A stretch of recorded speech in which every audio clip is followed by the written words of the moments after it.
Dear viewers, welcome to the English B. আজকের ক্লাসে আমরা প্র্যাকটিস করব কিছু বাংলা সেন্টেন্সের ইংরেজি, যেখানে বাংলা সেন্টেন্সগুলিতে মনের কথা, মনে কি আছে বা মনের কথা মতো এমন শব্দগুলি যুক্ত থাকবে।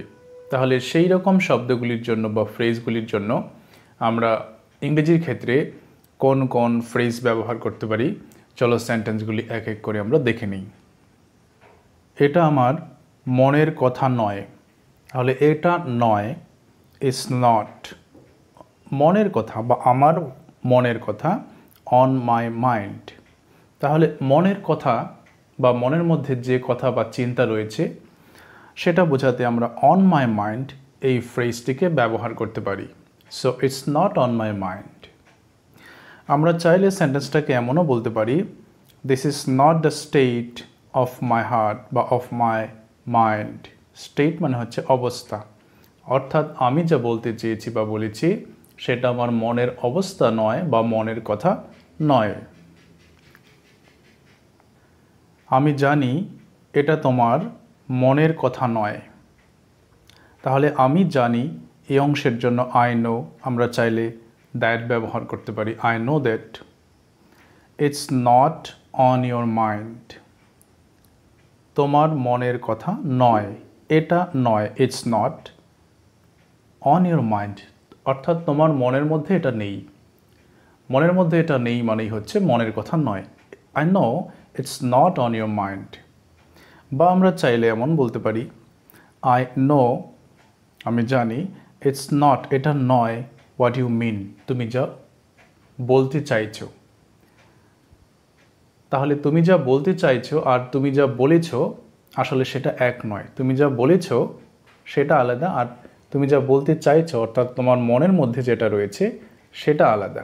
তাহলে সেন্টেন্সটাকে আমরা চাইলে এভাবেও প্রকাশ করতে পারি, I know it's not actually what you mint.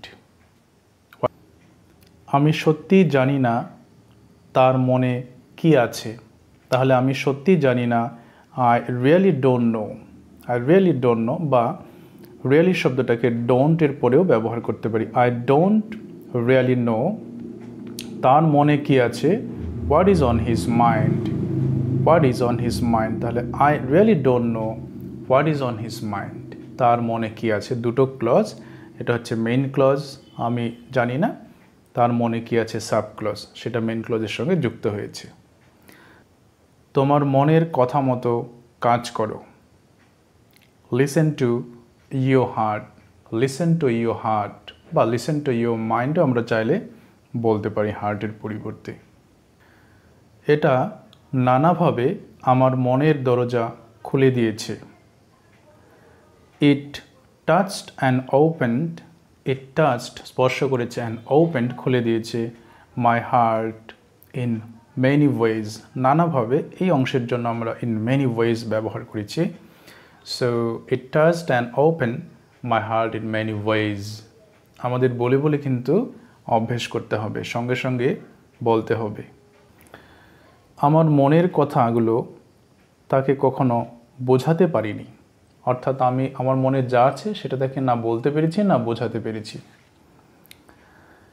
I could never, কখনোই নয়, নেভার কখনোই নয় বোঝাতে ব্যবহার হয়।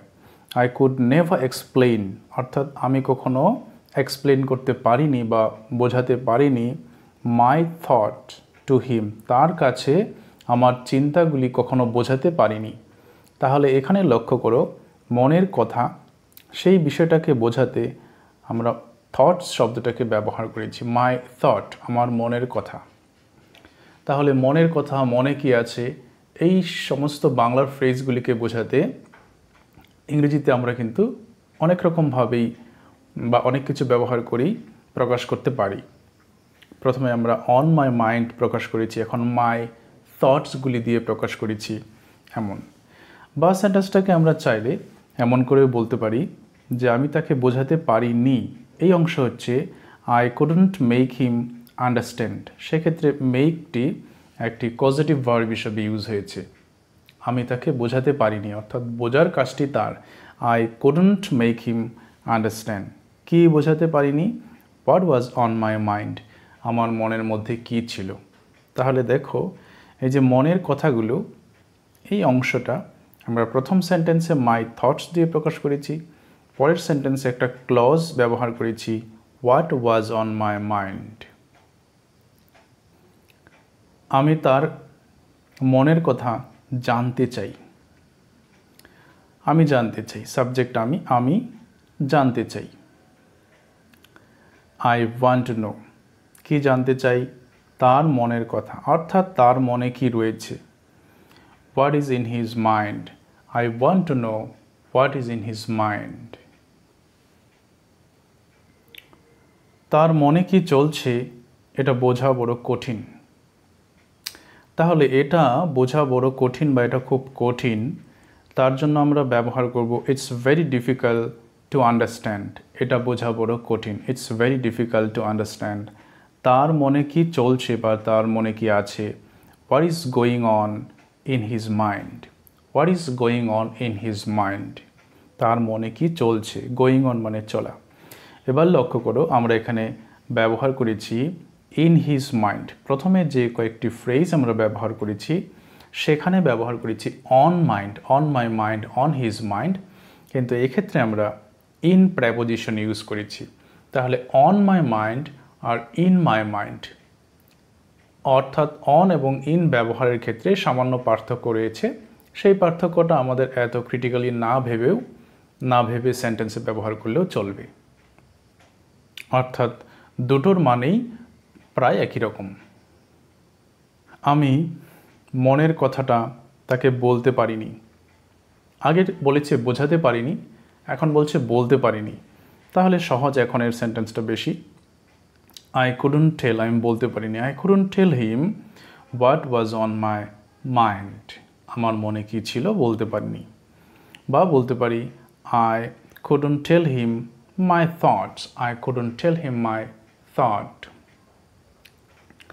আমার মনে যা আছে আমি সবসময় বলে ফেলি, মানে সোজা সাপটা করে বলে ফেলি, এত প্যাঁচগোছ রাখি না। আসলে কথাটা আমরা সেন্টেন্সটাতে এরকম বোঝাতে চেয়েছি। তো আই অলওয়েজ সেই, আমি বলি what is on my mind, I always say what is on my mind. দৃশ্যটি আমার মনে দাগ কেটেছিল। দাগ কাটা অংশটা মনে রাখতে হবে। দ্য সিন ওয়াজ ইমপ্রিন্টেড, ইমপ্রিন্টেড দাগ কেটেছিল বা ছাপ রয়ে গিয়েছিল on my mind. Actually the scene was imprinted on my mind, so I can never forget this one. তাই আমি কখনো এটা ভুলতে পারবো না। তুমি সবসময় আমার মনে, স্বপনে এবং হৃদয়ে থাকো।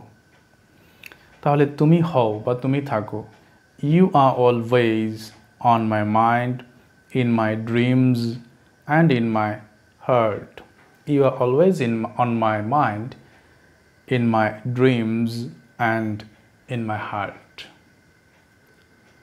তার কথা আমার সারা জীবন মনে থাকবে।